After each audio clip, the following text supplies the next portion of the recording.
જય શ્રી કૃષ્ણ મિત્રો, સ્વાગત છે આપનું મારી ચેનલમાં. આવી ગયા છીએ આપણે નવા વિડીયોમાં.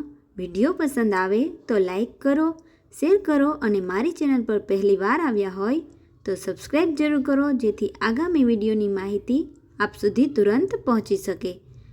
એક ઘટાદાર વડના ઝાડ પર ધીરજ નામનો એક ઘણો જ વૃદ્ધ અને અનુભવી કાગડો રહેતો હતો. તેણે પોતાની આખી જિંદગી દુનિયાના અનેક રંગો જોયા હતા અને ઘણું જ્ઞાન મેળવ્યું હતું. હવે તેનો અંતિમ સમય નજીક હતો. તેના ત્રણેય સંતાનો તેની આસપાસ બેઠા હતા.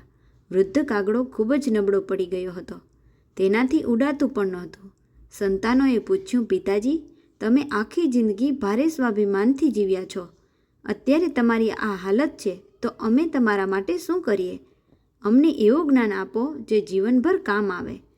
ત્યારે ધીરજ નામના એ વૃદ્ધ કાગડાએ પોતાના સંતાનોને પાંખોમાં લીધા અને ગંભીર અવાજે કહ્યું, મારા વાલા બાળકો, કુદરતનો નિયમ છે કે સમય જતાં મા બાપ અશક્ત બને અને સંતાનો શક્તિશાળી.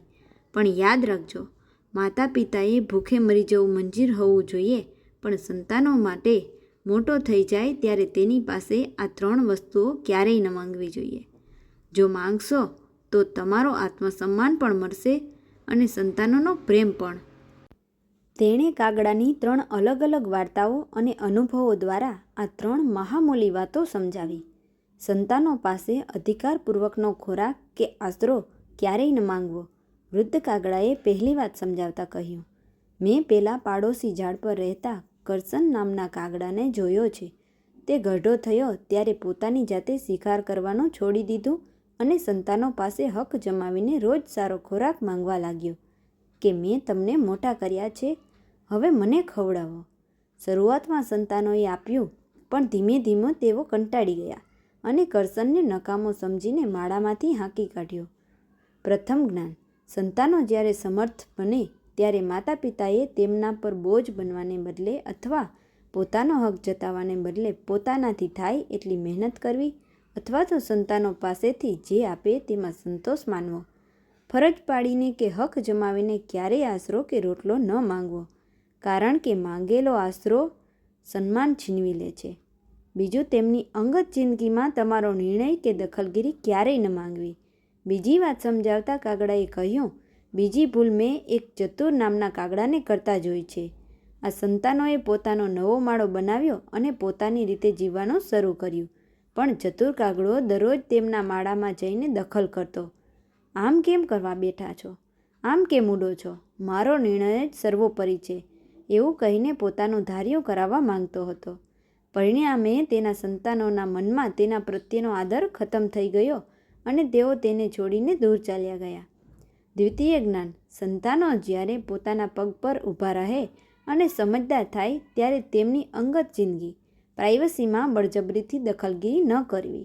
તમારી સલાહ ત્યારે જ આપો જ્યારે તેઓ માંગે. તેમના જીવનના નિર્ણયો તેમના પર છોડી દેવા. ક્યારેય એવું ન માંગવું કે તેઓ તમારી મરજી મુજબ જ જીવે. ત્રીજું, જબરદસ્તીનો આદર કે સમય ક્યારેય ન માંગવો. ત્રીજી અને સૌથી મહત્વની વાત કહેતા કાગડાની આંખો ભરાઈ આવી.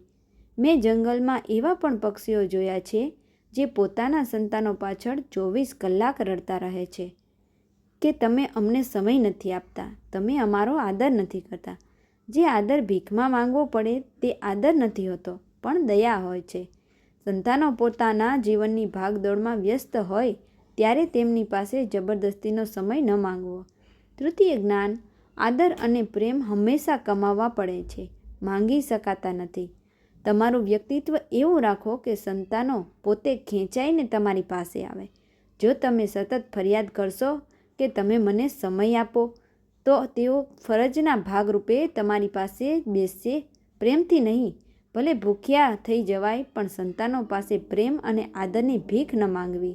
વૃદ્ધ કાગડાએ વાર્તા પૂરી કરતાં કહ્યું, બાળકો, મેં તમને આપી છે આકાશ આંબવા માટે, મારી સેવા કરવા માટે નહીં. તમે ખુશ રહેશો તો મારી આત્મા ખુશ રહેશે. પિતાની આ 3 જ્ઞાનવર્ધક વાતો સાંભળીને ત્રણેય સંતાનો રડી પડ્યા અને તેમને ગલે લાગ્યા. તેઓ સમજી ગયા, સાચો પ્રેમ સ્વતંત્રતા આપવામાં છે, બંધન રાખવામાં નહીં.